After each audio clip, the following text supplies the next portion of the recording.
Ladies and gentlemen, welcome to Azeroth Daily for the 31st of December 2010. My name is TotalBiscuit, bringing you your daily dose of WoW news and comment. In the news today, sadly, the casting director of World of Warcraft, goes by the name of Bridget Bardeen, has been killed in a hit and run in the Playa del Rey, which is a seaside community in Los Angeles, California. She was walking home in the early hours of the morning with her boyfriend when she was hit and killed by an unknown black sedan. Bridget was well known within the industry and was also responsible for the casting direction of World of Warcraft Wrath of the Lich King, as well as many other games. And the police are appealing for any information, so if you do happen to know anything, then please call LAPD investigator Martha Dominguez. And the number for that is in the article, the link to which is in the description below this video. My condolences to her family and friends in this difficult time. In somewhat less important news, Blizzard has released a guide for those of you who've just started playing the game, and it is a guide for how to travel around Azeroth, the various methods that you can use, as well as the level requirements for the various levels of riding, and the licenses to fly in different areas. I would recommend that if you're new to the game and you're curious as to how travel actually works, or if you're simply confused and need to find out what the best way to get from point A to B is, then you check out the article in the description below this video. And with that, it's time for your Daily Blues. Bashiok responds to criticism on the US forums as regards to the number and quality of GMs, and he goes on to say that while Blizzard probably could outsource its customer service, they don't want to do that because it would result in a lower quality of customer service, which people would not be happy with. They continue to ensure that all of their customer service happens in-house and that their representatives are properly trained. He also provides a handy link for those of you who wish to be employed by Blizzard as a GM. Zahim responds to a thread regarding the amount of honor that you currently get for winning a Tol Barad offensive, and points out that the chances of actually winning a Tol Barad offensive are so low that they felt that they needed to reward you with a vast amount of honor points. In this case, it's 1,800 for actually pulling this off. He also goes on to say that they're looking to address balance in an upcoming patch, and are also putting together with the development team a blog post about Tol Barad balance and gameplay, as well as lists of improvements they would like to make. That will obviously be covered in this show when it comes out, so watch this space. And with that, it's time for your Daily Grind. Today's Daily Grind can be found in Ashara, and it's a fairly unique experience, I have to say. It's not something you usually get to do. You are able to mount a tiny rocket-powered rat in order to try and scare the crap, quite literally, out of a stone giant. I suppose unique is a suitable term to describe this. I can't really think of anything else. And with that, it's time for your weekly feature, and it's postcards from Azeroth. The theme I gave out on Monday was take screenshots involving bears. I didn't really give you any other guidance as to what to do there, so I was waiting to see what came up, and we did get about 400 entries, so quite a few. Of course, you post these over on the Facebook page, and that's the best place to have a look at them as well. You can go over and just click the images by others on facebook.com/cynicalbrit, and you can browse through the library. Whatever the case, I'm going to kick it off right here with this one. Blatantly photoshopped, but I'm going to put it out anyway because it looks absolutely great. It's Wrath of the Bear King, ladies and gentlemen. A little bit terrifying there. And the next one, yes, this is Warchief Bear. You know what? He'd probably do a better job than Garrosh Hellscream, let's be totally honest here. Next one is Angry Bear Trapped in Fireplace, which is exactly how it sounds. You know, it's actually quite convenient, really, when you put it in there. It almost fits. Although I must say that's actually a really terrible fireplace. It doesn't appear to have an actual chimney. So what's the point of it even being there? I have to wonder. That's perhaps why the bear is so angry at the illogical nature of it. This one is on a theme that many people sent in. It is bear riding camel. This is a new definition of bear cavalry, ladies and gentlemen. So I think we can safely say that you are entirely screwed. That is great, absolutely fantastic. That is, of course, a stuffed bear with a very terrified-looking goblin below it. Captured at just the right angle and moment, I feel, so that was very well done. I like that one a lot. This one is the Rocket Bear, the infamous Rocket Bear, yes, indeed. If you do this on the gunship battle and you turn into a druid bear form, then the rockets will be attached to your arse. Go figure. As to why, I have no idea. This one right here is an angry bear that looks like it's about to have a delicious meal, and I certainly heartily approve of this. If you're going to feed your bear, this would be the best food to give it. And this one, actually a perspective trick. This is a bear falling from the sky, but it does look like a giant bear that's here to devour us all. So I'm fairly happy with that one.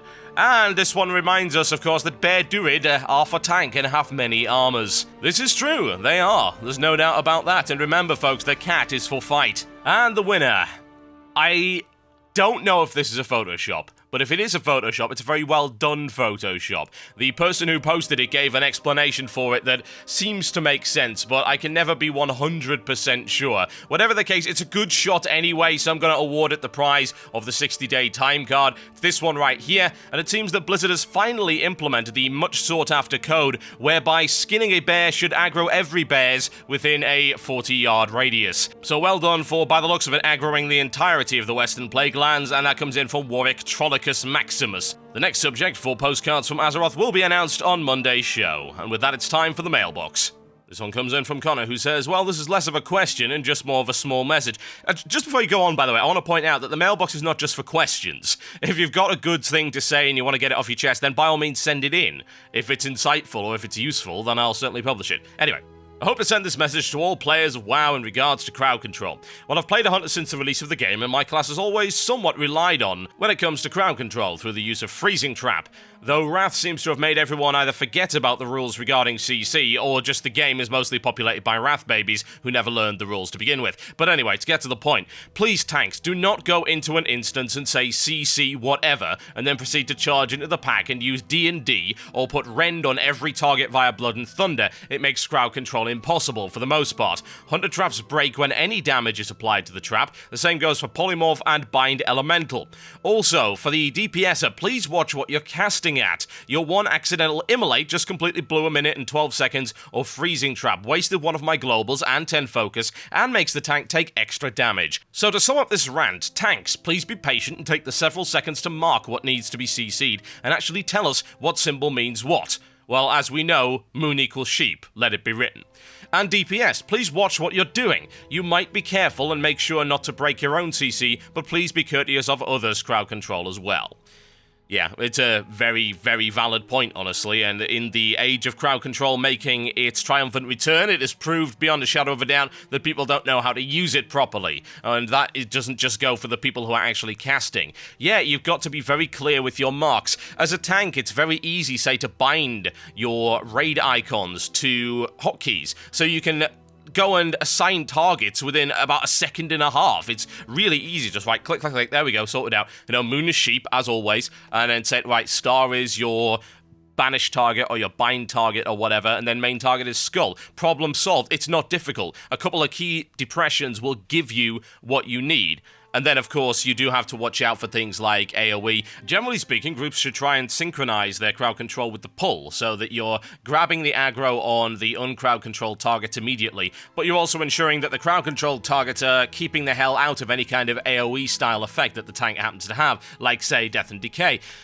It's something, back in the day, we used to always either do the pull with a hunter in a raid, or we'd do it with the warrior simply firing his gun, and at the same time, as they were on their way, we would crowd control them, so the crowd controlled stuff would stay behind the movement of the main pack. As to whether or not that's actually practical today, possibly not, but it is something to bear in mind. This one comes in from someone who wishes to remain anonymous and says, in a recent hotfix, people have discovered that when a side takes control of Tolbarad, you get a bonus 1,800 honor points. Nothing wrong with being awarded bonus honor points as an incentive to get people to participate in Tolbarad, but with the server I'm playing on, which is EU Core Gal, the Alliance and Horde seem to have struck some kind of deal, each side taking turns capturing Tolbarad without any resistance or combat from the opposing faction, making Tolbarad completely dull and lame. In my opinion, Blizzard should roll back the bonus that players receive and rethink Tolbarad. Well, as we saw earlier, they are rethinking Tolbarad, but as regards to behaviour like this, it's so unfortunate, isn't it? Players just seem to take every possible opportunity to go against the spirit of the game and just earn the gear in the easiest way possible. It's been happening since TBC, maybe even before that.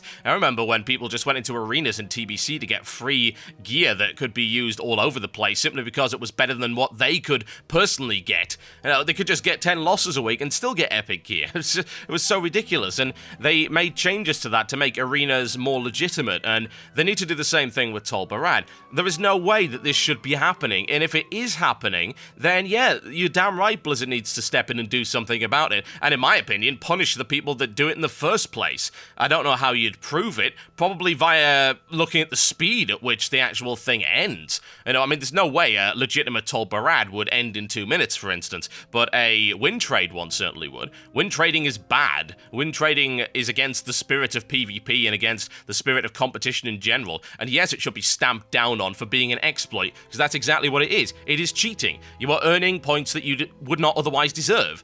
So, yeah, if you're not willing to work for your points, don't do it at all, in my honest opinion. It is cheating. Okay, folks, that's me done for the week. As I've mentioned before, and I keep reminding people, Azeroth Daily runs Monday to Friday. It is a weekday show. So my next show will be on Monday, the 3rd of January, 2011. Everyone have a fantastic and safe new year, and remember not to drink and drive. Please. And this goes out to everybody. Don't do it. It's never, ever worth it. I'll see you next time.